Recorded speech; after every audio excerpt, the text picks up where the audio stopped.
నమస్తే, welcome to I dream. ఇప్పుడు ప్రపంచాన్ని అగైన్ మరో వైరస్ వణికిస్తోంది అని చెప్పొచ్చు. HMPV virus. కరోనా వైరస్ తర్వాత 5 ఏళ్ల గ్యాప్ తర్వాత మళ్ళీ హెచ్ఎంపీవీ వైరస్. ఇది చైనాని పూర్తిగా అతలాకుతలం చేస్తోంది. హాస్పిటల్స్ అన్నీ కూడా నిండిపోయిన పరిస్థితి కనిపిస్తోంది. మరి ఏం జరగచ్చు? అగైన్ మళ్ళా లాక్డౌన్ జరగచ్చా? ఇట్లాంటి రకరకాల వార్తలు వస్తున్నాయి. సో ఒకసారి మాట్లాడదాం. మనతో పాటు సిసిఎంబి రిటైర్డ్ సైంటిస్ట్ జగన్నాథం గారు మనతో పాటు జాయిన్ అయ్యారు. సార్ నమస్తే. సార్ నమస్కారం అండి. Yeah, after very long time sir, 5 ఏళ్ల తర్వాత మళ్ళా ఇంకో వైరస్ రాబోతోంది, ప్రపంచాన్ని వణికించబోతోంది అని వార్తలు వస్తున్నాయి sir. Sir first of all అందరికీ తెలుసుకోవాల్సిన విషయం ఏంటంటే హెచ్ఎంపీవీ వైరస్ అసలు ఇది ఏంటి, ఎందుకు ఇట్లా భయపడుతున్నారు? చైనాలో ఉంది, ఇప్పుడు అది స్ప్రెడ్ అయిపోయిందా? ఎన్ని డేస్ కింద వచ్చింది?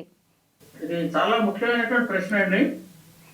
చైనా నుంచి వచ్చినటువంటి వైరస్ స్ప్రెడ్ అయిపోతుందా, స్ప్రెడ్ అయ్యిందా, అవబోతుందా, ఇలా మీరు ప్రశ్నిస్తే మనకి చైనాతో వైరస్లతో వచ్చినటువంటి అనుభవాన్ని పురస్కరించుకొని ఆలోచన చేసినట్లయితే అక్కడ కొంతవరకు పూర్తిగా స్ప్రెడ్ అయిన తర్వాత మాత్రమే కొంత న్యూస్ బయటకు వస్తుందనే విషయం మనకి స్పష్టంగా తెలుస్తుంది. ఎర్లియర్ ఉన్నటువంటి అనుభవాల దృష్ట్యా COVID-19 వచ్చినప్పుడు కూడా పూర్తిగా మిగతా ప్రాంతాల్లోకి విజృంభణ అయ్యి మిగతా ప్రాంతాల్లో కూడా వ్యాప్తి చెందిన తర్వాత అప్పుడు చైనాలో ఒక వైరస్ అటాక్ అయిందనేటువంటి విషయం ప్రపంచానికి తెలిసింది. కాబట్టి ఈ విషయం ప్రస్తుతం అయితే అప్పటికంటే సోషల్ మీడియా ద్వారా మరింత త్వరగా వచ్చే అవకాశం ఉంది కాబట్టి కొంచెం ముందుగా వస్తే వచ్చి ఉండొచ్చు. ఇది కూడా ఊహాగానమే. మొట్టమొదటిగా ఈ వైరస్ వ్యాప్తిని కూడా ఊహాగానం అని అన్నారు. కానీ తర్వాత మన ప్రభుత్వం కూడా ఈ వైరస్ యొక్క వ్యాప్తిని నిర్ధారణ చేసి ఇది జరుగుతోంది, దీని గురించి మేము పరిశీలనలు చేస్తున్నాము, దీని పరిస్థితి ఎలా ఉంటుందనే విషయం మీద నిఘా ఉండించామనే విషయాన్ని కూడా మన ప్రభుత్వం కూడా తెలియజేయడం జరిగింది. ఈ పరిస్థితుల్లో ఈ human pneumonia virus, meta pneumonia virus అనే వైరస్, ఇది కూడా ఒక కొత్త వైరస్. అంటే ఈ వైరస్ 2000 సంవత్సరంలోనే కనుక్కున్నారు. కనుక్కొని దీని మీద పరిశోధనలు చేశారు. ఇది చేసినప్పుడు ఇది నిమోనియా లాంటి వ్యాధి, అంటే కోవిడ్ లో మనకి ఏ రకమైనటువంటి లక్షణాలు కనిపించాయో రమారంగా అటువంటి లక్షణాలు దీంట్లో కూడా కనిపిస్తున్నాయి. అయితే మీరు అడిగిన ప్రశ్నలో ఇది ఎప్పుడు ప్రారంభమైంది అనేటటువంటి విషయం మనం సమాధానం చెప్పాలంటే ప్రారంభం దీన్ని గుర్తించింది 2000 సంవత్సరంలో. ఇది జంతువుల నుంచి మనుషులకు వ్యాప్తి చెందిందన్న విషయం కూడా మనకి కొంతవరకు తెలుసు, జూనాటిక్ వైరస్ అని. అయితే చైనాలో ఎప్పుడు ప్రారంభమైంది? ఇది కరోనా వైరస్ లా కాకుండా దీని పరిస్థితి 3 రోజుల నుంచి వారం రోజుల దాకా ఉంటుందని దీని ప్రభావం. అంటే ఒకసారి ఇన్ఫెక్ట్ చేసిన తర్వాత ఇది వైరస్ సోకింది అని తెలియడానికి ఒక 3-4 రోజులు పడుతుంది. ఎందుకంటే ఆ లక్షణాలు క్రమేపీ పెరగాలి. ఈ లక్షణాలు పెరిగేలోగా ఈ అంటువ్యాధుల్లో ఉన్నటువంటి ఒక ప్రమాదకరమైనటువంటి లక్షణం ఏమిటంటే ముందర మనకు లక్షణాలు కనిపించవు. కాబట్టి వీళ్ళకి ఏ విధమైనటువంటి వ్యాధి లేదు అనుకుంటాం. కానీ వాళ్ళు మన మధ్యలో ఉంటారు ఈ వైరస్ సోకిన వాళ్ళు. ఈ మధ్యలో ఉన్నప్పుడు సోకిన వాళ్ళు వీళ్ళందరూ ఇది మనకి ఎప్పుడైతే వ్యాధిని గుర్తించే స్థితి దాకా లేదో ఈ లోగానే వ్యాధి గుర్తించే లోగానే వీళ్ళు చాలా మందికి వ్యాప్తి చేస్తారు. అటువంటి ప్రమాదం ఉన్నటువంటి వైరస్లు ఇవి.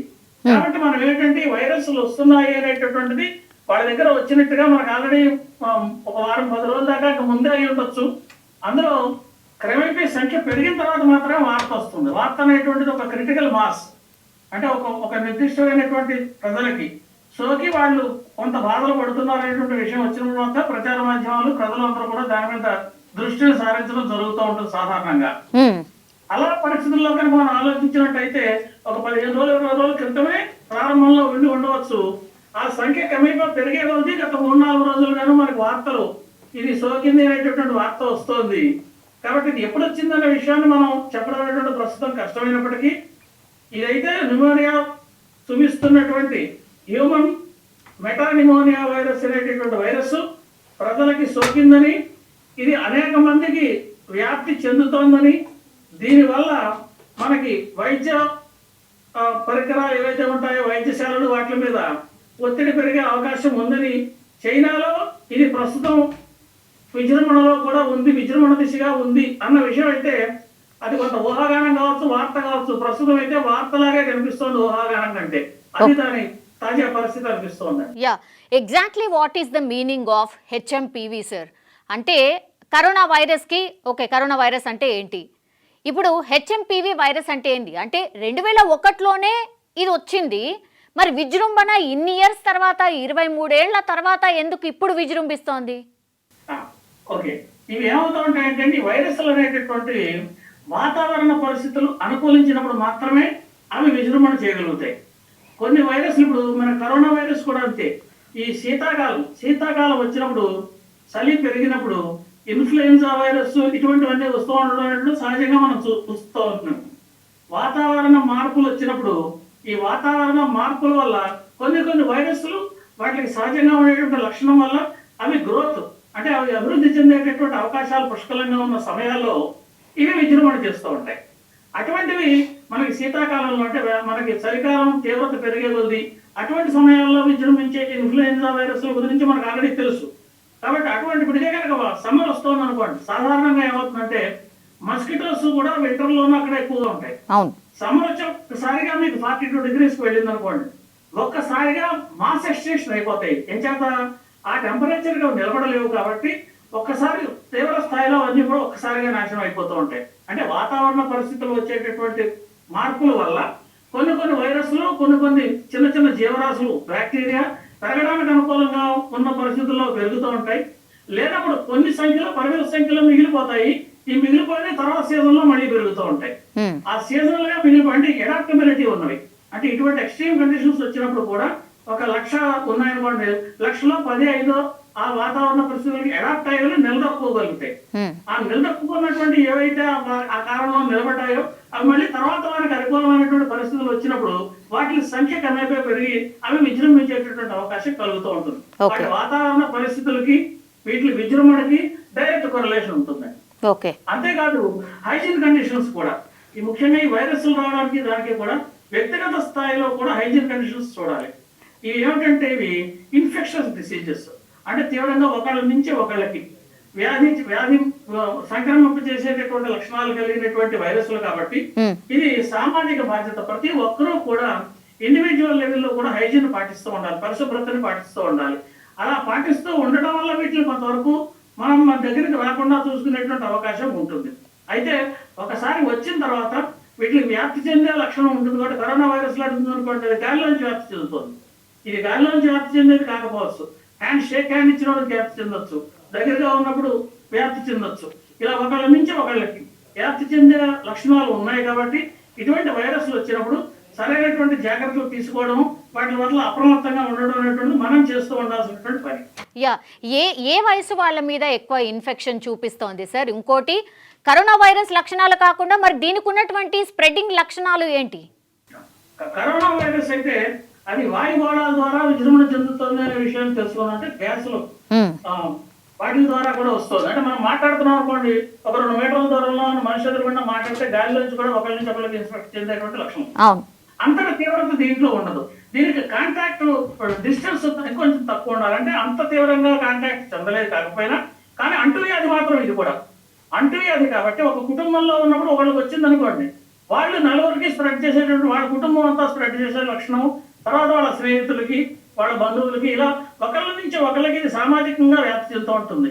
అంత తీవ్రత ఉండకపోయినా, అంటే వ్యాప్తి చెందేటటువంటి లక్షణం అంత తీవ్రంగా ఉండకపోయినా దీనికి ఒకళ్ళ నుంచి ఒకరికి సంక్రమించే లక్షణం ఉంది. కాబట్టి అంటువ్యాధి, కాబట్టి దీనికి సంబంధించినటువంటి జాగ్రత్తలు తీసుకోవాల్సిన అవసరం ఉంది. మరొక ముఖ్యమైనటువంటి విషయం మనం ఇక్కడ ఆలోచించాల్సింది ఏమిటంటే, ఇలాగా ఏ కాలాల్లో కాలానుగుణంగా వచ్చేటటువంటి వైరస్లు మనం గుర్తిస్తున్నాం. మరొక ముఖ్య విషయం ఏంటంటే, రాబోయే కాలంలో ఇప్పుడు మనకి కరోనా వచ్చింది ఒక ప్రత్యేకమైనటువంటి, అందరికీ కూడా ఒక పెద్ద గుణపాఠం. ఇది సడన్ గా రావడం, అది ఎలాగ ఆరిజిన్ అయింది, ఎలాగ స్ప్రెడ్ అయిందో కూడా తెలియకుండా ప్రపంచం అంతా వ్యాప్తి చెందడం. అంచేత రాబోయే కాలంలో వచ్చేటటువంటి లక్షణాల్లో ఈ అంటువ్యాధులు కూడా చాలా ఎక్కువగా, వైరస్ కు సంబంధించిన వ్యాధులు లేదా బ్యాక్టీరియాకి సంబంధించినటువంటి వ్యాధులు, ఇటువంటి వ్యాధులు వచ్చేటటువంటి లక్షణాలు ఎక్కువగా కనిపిస్తున్నాయి. కాబట్టి మన పబ్లిక్ హెల్త్ సిస్టమ్స్ కూడా వీటికి తయారుగా ఉండాల్సిన అవసరం అయితే కనిపిస్తుంది. ఎందుకంటే సడన్ గా మీరు తెల్లారట్లు లేచి బ్రేకింగ్ న్యూస్, వైరస్ అటాక్ అయింది, ఒక మొత్తం నగరం అంతా కూడా చెందింది అనేటువంటి విషయాలు మనకి తెలిసింది అనుకోండి. అది తెలిస్తే దాని గురించి మనం ఏ రకమైనటువంటి అప్పటికప్పుడు నిద్ర లేచి మనం దాన్ని ఆఫ్ చేయగలిగిన పరిస్థితిలో ఉండలేము. కాబట్టి దీనికి తగినటువంటి పరిశోధనలు ఇప్పుడు మనం స్పష్టంగా ఇప్పటి నుంచే ప్రారంభం చేసి, ఇటువంటి పరిస్థితులు మనకు కనిపిస్తున్నాయి కాబట్టి, అంటే అంటువ్యాధులు ప్రబలేటటువంటి పరిస్థితులు. ఈ అంటువ్యాధుల మీద కొన్ని చోట్ల పరిశోధనలు జరుగుతున్నాయి, కొన్ని పరిశోధన లాబొరేటరీస్ లో. ఇంకో పాట లాబొరేటరీస్ లో లీక్ అయినా పొరపాటున జరిగినా ప్రపంచం మీదకి వచ్చి పడతాయి, లేదా అవి సహజంగా వ్యాప్తి చెందినా ప్రపంచం మీద అందరికీ వచ్చి చెందేటువంటి లక్షణాలు ఉన్నాయి. కాబట్టి దానికి కావాల్సిన ఆసుపత్రులను మనం అప్రమత్తం చేసుకోవాల్సిన అవసరం ఉంటుంది. దీని గురించి పరిశోధనలు రాష్ట్ర ప్రభుత్వాలు, కేంద్ర ప్రభుత్వాలు కూడా మరింతగా దీని మీద దృష్టి సారించి ఇటువంటి ఇన్ఫెక్షన్స్ డిసీజ్ వచ్చినప్పుడు మనం ఏ రకంగా అప్రమత్తంగా ఉండాలి. ఒక్కసారిగా మన ప్రభుత్వం ఈ ఆరోగ్య వ్యవస్థల మీద ఒత్తిడి ఒక్కసారిగా వచ్చిందంటే తట్టుకోలేని పరిస్థితిలో ఉంటుంది. కాబట్టి అటువంటి పరిస్థితి రాకుండా జాగ్రత్తలు తీసుకోవడానికి సరిపడా అవకాశాలు ఈ కరోనా ఒకటి కల్పించింది. అనుకోకుండా ఇప్పుడు మేము మళ్ళీ ఈ వైరస్ అటాక్ చేయడం అనేటువంటి హ్యూమన్ మెటానిమోనియా వైరస్ అటాక్ చేయడం అనేటువంటి ఒకటి. ఇది కేవలం హ్యూమన్ మెటానిమోనియా వైరసే కాకపోవచ్చు, ఇది ఇన్ఫ్లుయెన్జా ఏ వైరస్ అని చెబుతున్నారు, కోవిడ్ ఏ వైరస్ కూడా అక్కడ ఉందంటున్నారు, మైకోప్లాస్మా నిమోనియా అంటే ఒకటి కాదు, ఇంత మునిపైతే ఒకటే. ఎగ్జాక్ట్లీ సార్, నేను కూడా అదే అడగబోతున్నా. మీరు ఒక్క వైరస్ గురించి చెప్పట్లేదు, మల్టిపుల్ వైరసెస్ ఉన్నాయి అని హింట్ ఇస్తున్నారు ఆర్ వార్న్ చేస్తున్నారా సార్? అది అది అది ప్రస్తుతం ఉన్నటువంటి ప్రమాదం అది. కాబట్టి అంటే ఇప్పుడు మేము మనకు తెలుస్తున్నది ఏమిటి, ఇది మైకోప్లాస్మానా తెలియదు, కరోనా వైరస్ తెలియదు, హెచ్ఎంవి అయినా తెలియదు, ఇలా రకరకాలైనటువంటి వైరస్లు ఒకేసారి మూడు విజృంభణ చేసేయా తెలియదు. కాబట్టి సర్వేలెన్స్ అనేటువంటి చాలా ముఖ్యమైనటువంటి విషయం. ఇటువంటి పరిస్థితులు ఒక దేశం నుంచి ఇప్పుడు మనకి ఏంటంటే చైనా విషయం వచ్చేటప్పటికి ఇంతవరకు కరోనా వైరస్ ఎక్కడ ప్రారంభమైంది, దాని ఆరిజిన్ అది మార్కెట్ లో ప్రారంభమైందా, లాబొరేటరీ నుంచి బయటకు వచ్చిందా, ఈ విషయాలు కూడా ఇంతవరకు శాస్త్రీయంగా ప్రపంచానికి స్పష్టమైనటువంటి సమాధానం ఇంతవరకు లేదు. 5 సంవత్సరాల తర్వాత కూడా అది కాకుండా ఇలాగానే మళ్ళీ కొత్త వైరస్లు కరోనా చోటు నుంచి అదే దేశం నుంచి విజృంభణ చెందుతున్నాయి. ఈ పరిస్థితుల్లో నైబరింగ్ మనం ఇమీడియట్ నైబర్స్, మనం చైనాకి మనం ఇమీడియట్ నైబర్స్. అటు ఇటు రాకపోకలు తీవ్రంగా ఉంటాయి, అనేటువంటి వ్యాపారాలు ఉంటాయి, సామాజికంగా కనెక్షన్స్ ఉంటాయి, ఇలా రకరకాలైనటువంటి కనెక్షన్స్ ఉంటూ ఉంటాయి. కాబట్టి వృత్తి వ్యాపారాలు ఉంటాయి. కాబట్టి మనం ఇటువంటి వచ్చినప్పుడు ఎంత అప్రమత్తంగా ఉండాలో అంత అప్రమత్తంగా ఉండడం ఒకటి. రెండవది ఇందాక నేర్మన్నట్టుగా మన ఆరోగ్య వ్యవస్థల్ని, మన పరిశోధన సంస్థల్ని కూడా అప్రమత్తం చేసి ఏదైనా ప్రమాదకరమైన పరిస్థితి వస్తే దాన్ని తట్టుకునేటందుకు వీలుగా మనం పరిశోధనలపై దృష్టి సారించాల్సిన అవసరం ఉంది. ఎందుకంటే ఒక్కసారిగా విజృంభణ చెందితే వీటిని తట్టుకోవడం చాలా కష్టం. ఏమీ తెలియదు అని చేతులెత్తే ప్రజారోగ్యం గాలికి వదిలేసే పరిస్థితి అవుతుంది. ఆ రకంగా కూడా ఉండడానికి వీల్లేదు. కాబట్టి కరోనా వల్ల మనకు వచ్చినటువంటి అనుభవాల దృష్ట్యా మళ్ళీ అనుకోకుండా అదే ప్రదేశాల నుంచి మళ్ళీ వైరస్లు, ఒక వైరస్ కాదు ఎన్ని వైరస్లు అనేటువంటిది కూడా స్పష్టత లేని పరిస్థితుల్లో ఈ రకమైనటువంటి విజృంభణ జరుగుతుంది. అంటే మనం దేని గురించి మందు వేస్తాం, దేని గురించి చర్యలు తీసుకుంటాం. కాబట్టి మన పరిశోధనలు మనకు ఆత్మనిర్భర్ భారత్ అనే మన ప్రధానమంత్రి గారు ఏ పిలుపు అయితే ఇచ్చారో, మనం పరిశోధనలో ముఖ్యంగా వైరస్ పరిశోధనలో, ఇన్ఫెక్షన్స్ డిసీజెస్ పరిశోధనలో కూడా ఆ రకమైనటువంటి ఆత్మనిర్భరతను సాధించినప్పుడు మాత్రమే మనం ఎవరి మీద డిపెండ్ అవ్వకుండా, ఎందుకంటే మందుల గురించి వాళ్ళ మీద డిపెండ్ అవ్వలేము, ప్రోటోకాల్స్ గురించి వాళ్ళ మీద డిపెండ్ అవ్వలేము, అన్ని మనంతటి మనమే సిద్ధం చేసుకునే పరిస్థితి మనం రావాలి. కరోనా విషయంలో మనం ఆ స్థితిని పొందాం.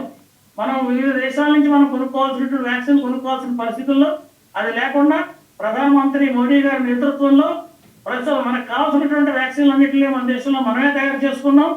మన దేశంలో ఉన్న ప్రజలందరికీ కూడా ఉచితంగా పంపిణీ చేయడం జరిగింది.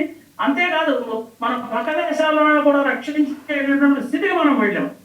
ఇటువంటి స్థితిలో మనకు ఉన్నప్పుడు మన ఆరోగ్య వ్యవస్థలు కూడా చక్కబడుతున్నటువంటి ఈ పరిస్థితుల్లో మన దృష్టి ఏ రకంగా పెట్టాలంటే ఇన్ఫెక్షన్స్ డిసీజు వస్తున్నాయి. కాబట్టి వీటిని నియంత్రించడానికి, వీటిని గుర్తించడానికి, వీటిని వ్యాప్తి చెందకుండా చేస్తున్న చర్యలు తీసుకోవడానికి పరిశోధనలు చేయడం, దానికి సరిపడేటువంటి సర్వేలెన్స్ ఇంక్రీజ్ చేసుకోవడం తప్పనిసరిగా చేయాల్సిన పరిస్థితిగా కనిపిస్తుంది. సార్ ఇది ఎంత డేంజరస్ సార్? కరోనా వైరస్ వల్ల 1,00,000 మందికి సోకితే కనీసం ఒక 100 నుంచి 500 మంది చనిపోయినరు. ఓకే, సో ఇప్పుడు హెచ్ఎంపీవీ వైరస్ ఎంత డేంజరస్ సార్? మీరు చెప్పిన దాని ప్రకారం అయితే మల్టిపుల్ వైరసెస్ ఉండొచ్చు అంటున్నారు. అంటే కరోనా కంటే కూడా డేంజరస్ వైరసెస్ ఉన్నాయి అనేటువంటిది అయితే మీరు హింట్ ఇస్తున్న పరిస్థితి కనిపిస్తోంది. ఇవి సోషల్ మీడియాలో వచ్చిన ఊహాగానాలు. ఇప్పుడు మనం ఏ రకంగా అయితే కరోనా ఆరిజిన్ గురించి ఊహాగానాలు చేసామో, ఇది మార్కెట్ నుంచి వచ్చిందా, లాబొరేటరీలోంచి లీక్ అయి పరిశోధనలో బయటపడిందా, ఇలా తెలియని పరిస్థితుల్లోంచి వచ్చినటువంటి ప్రదేశం నుంచి మనం మాట్లాడుకుంటున్నాం. మీకు వార్తలు కరాఖండిగా మన దేశంలో వార్తలు వచ్చినట్టుగా అటువంటి దేశాల నుంచి వార్తలు అంత ఈజీగా రావు. ప్రజాస్వామ్య దేశాల నుంచి వచ్చేటువంటి వార్తలు మీకు పూర్తి స్వేచ్ఛ ఉంటుంది. ఎవరి దగ్గరికి హాస్పిటల్కి వెళ్ళగలరు, Yeah. రాజకీయ నాయకుల దగ్గరికి వెళ్ళగలరు, శాస్త్రవేత్త దగ్గరికి వెళ్ళగలరు, ఎవరితోటైనా మీరు డాక్టర్ గారి దగ్గరికి వెళ్ళగలరు, ఇన్ఫర్మేషన్ తీసుకురాగలరు.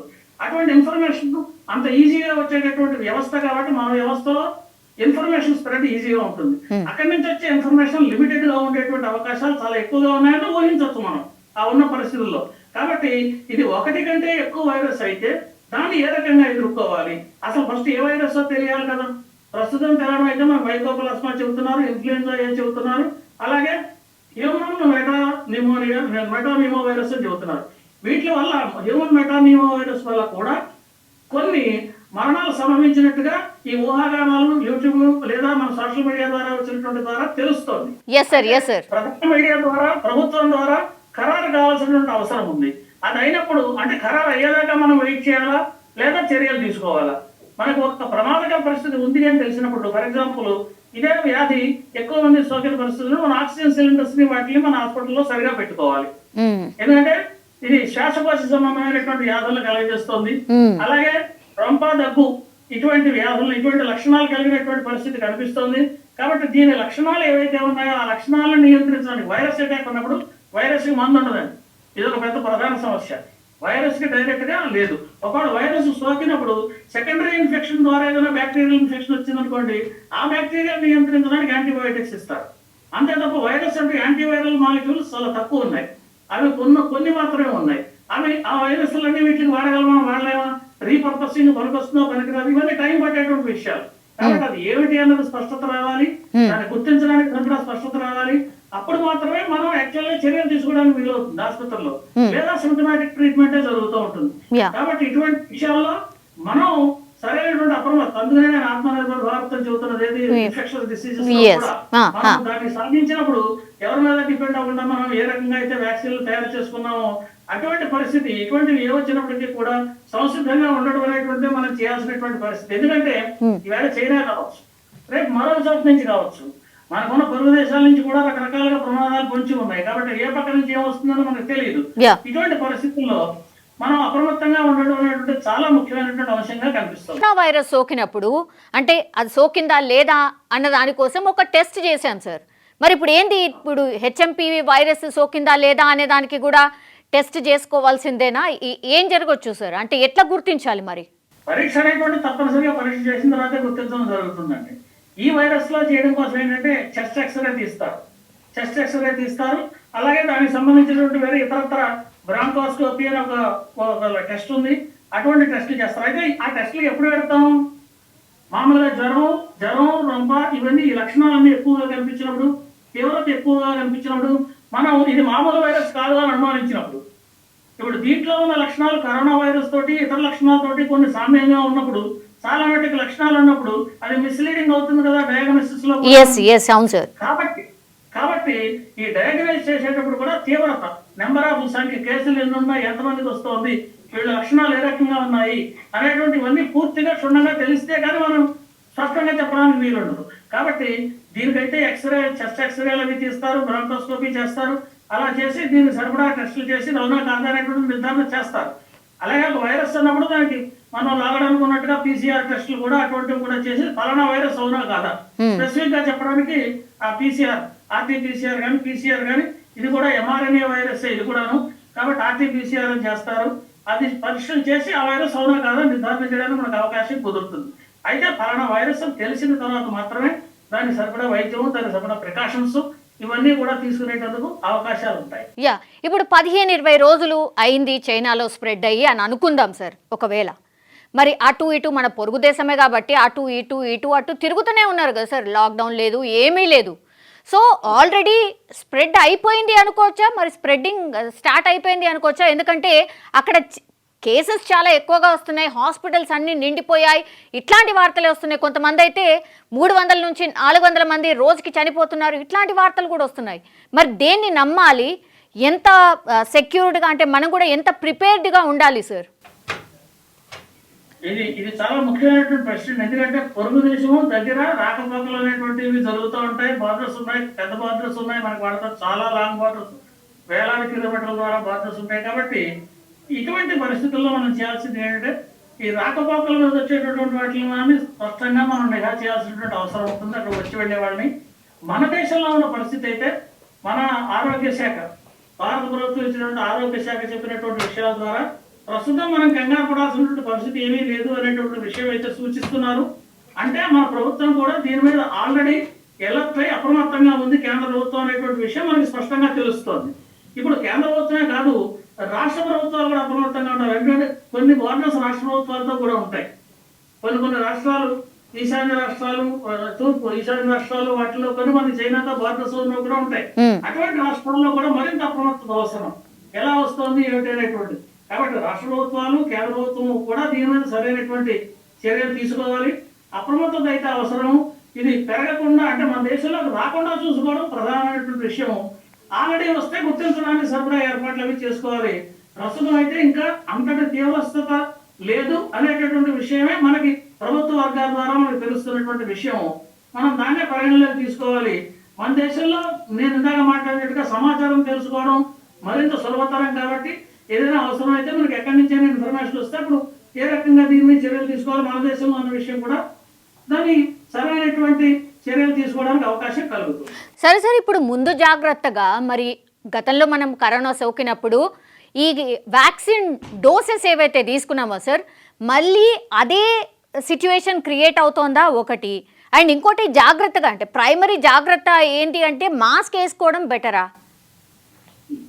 మాస్క్ చాలా ముఖ్యమైనటువంటి విషయం అండి. మాస్క్ వేసుకునేటువంటిది దానివల్ల చాలా వరకు ప్రయోజనం కలుగుతుంది. ఈ సోషల్ డిస్టెన్సింగ్ అవి కూడా అప్పుడు ఏం మాట్లాడేమో, ఇది వాయువు ద్వారా వ్యాప్తి చెందేటటువంటి కాదు. కానీ అయినప్పటికీ ఈ ఇన్ఫెక్షన్స్ డిసీజెస్ అంటే సంక్రమిస్తుంది, ఒకరి నుంచి ఒకరికి సంక్రమించేది. కాబట్టి హైజీన్ చాలా ముఖ్యమైనటువంటి విషయం అండి. వ్యక్తిగత హైజీన్ ఇది చాలా ముఖ్యం. ప్రతి ఒక్కరు కూడా పాటించాల్సినటువంటి అవసరం ఉంటుంది. ఈ జ్వరం, దగ్గు, రొంప, జ్వరం 103 డిగ్రీలు లేదా హై టెంపరేచర్స్ లో ఉన్నప్పుడు తప్పనిసరిగా డాక్టర్ని సంప్రదించడం. ఎందుకంటే ఇది దేని వల్ల వస్తే హై టెంపరేచర్ వస్తుందనే విషయం ఇండివిజువల్ గా తెలుసుకోవడం కష్టం. కాబట్టి అటువంటి పరిస్థితుల్లో కొన్ని లక్షణాలు తీవ్రంగా ఉన్నప్పుడు తప్పనిసరిగా డాక్టర్లను సంప్రదిస్తే వాళ్ళు ఏమిటైనా నిర్ధారణ చేసి దానికి సరైనటువంటి సూచనలు, సలహాలు ఇస్తారు. అవి సూచన తప్పకుండా పాటిస్తే ఇతరులకు సంక్రమించకుండా వాళ్ళని ఐసోలేట్ చేసి ఎలా చేయాలన్నది కూడా తెలియజేస్తారు. ఆ రకమైనటువంటి జాగ్రత్తలు తీసుకోవడం ద్వారా మళ్ళీ మనం జాగ్రత్తగా ఉంచుకోవడానికి అవకాశం ఉంటుంది.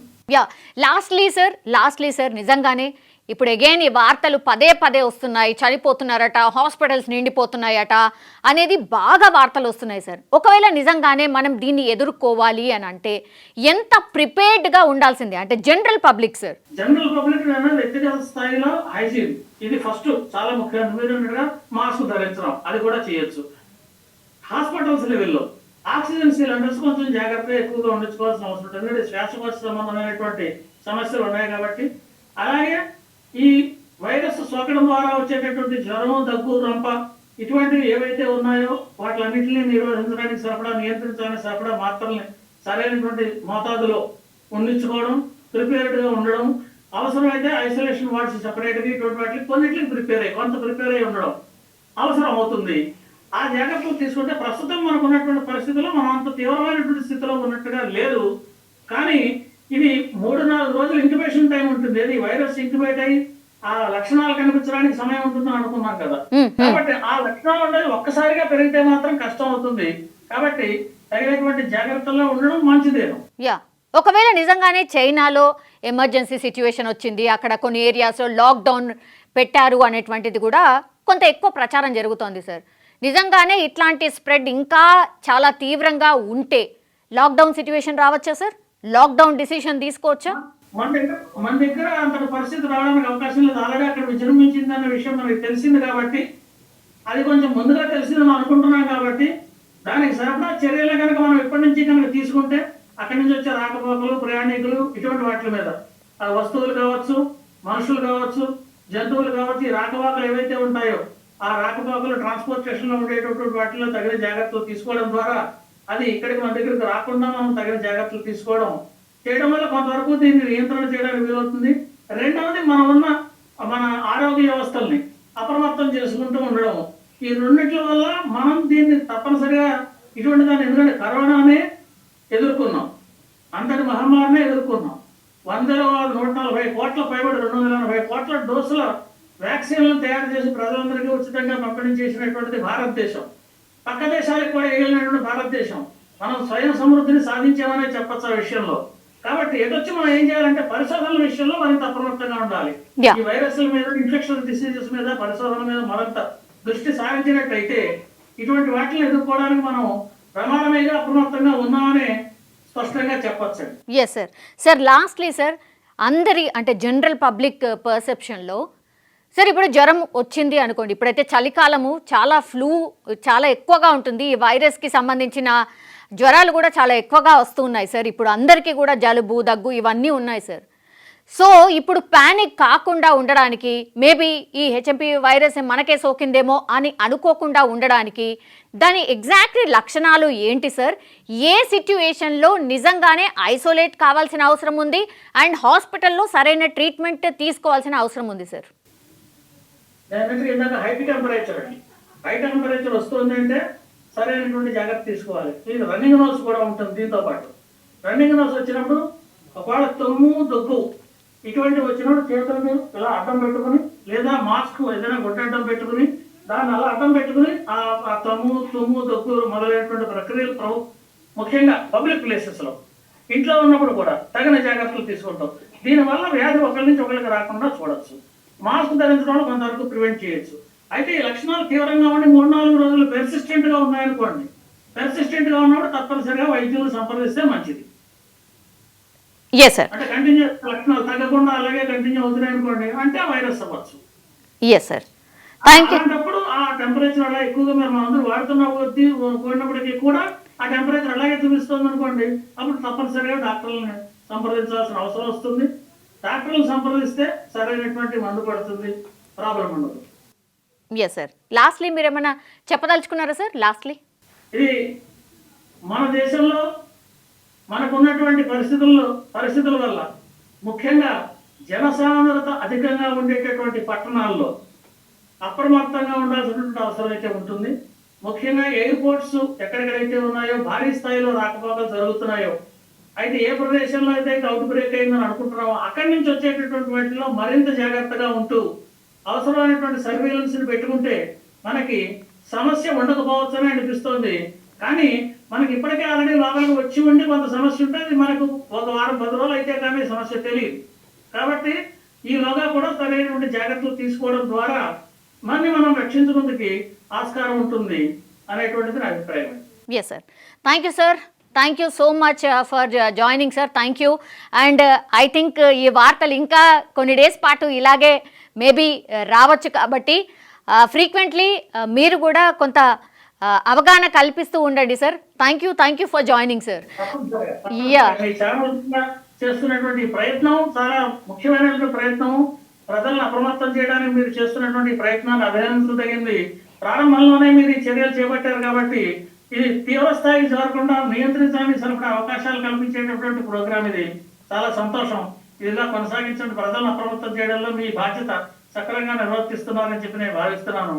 Thank you very much for that. Thank you sir. Thank you so much. మొత్తం మీద అది అంటే హెచ్ఎంపీవీ వైరస్ లక్షణాలు ఏంటి అండ్ చైనాలో సిచ్యువేషన్ ఏంటి, మనం ఇక్కడ అంటే అది వచ్చినా రాకపోయినా సరే మన జాగ్రత్తలు మనము ఉండాల్సిందే. బికాజ్ ప్రభుత్వాలు కూడా అన్నీ అప్రమత్తంగా ఉన్నాయి. అయినా సరే ప్రిపేర్డ్నెస్ చాలా అవసరం అండ్ సెల్ఫ్ హైజీన్ కూడా చాలా అవసరం. అంటే కరోనాకి సంబంధించి ఏవైతే మనం పాటించామో అంటే సెల్ఫ్ డిస్టెన్స్ కావచ్చు, లేదంటే మాస్క్ ధరించడం కావచ్చు, అండ్ చేతులు ఫ్రీక్వెంట్గా కడుక్కోవడం కావచ్చు, ఇంటి పరిసరాలను పూర్తిగా పరిశుభ్రంగా ఉంచుకోవడం కావచ్చు, ఇవన్నీ కూడా ఖచ్చితంగా పాటిస్తే ఇట్లాంటి వైరస్లు ఏవి కూడా స్ప్రెడ్ కాకుండా అవకాశం ఉంటుంది అనేది సైంటిస్ట్ గారు చెప్పినటువంటి మాట.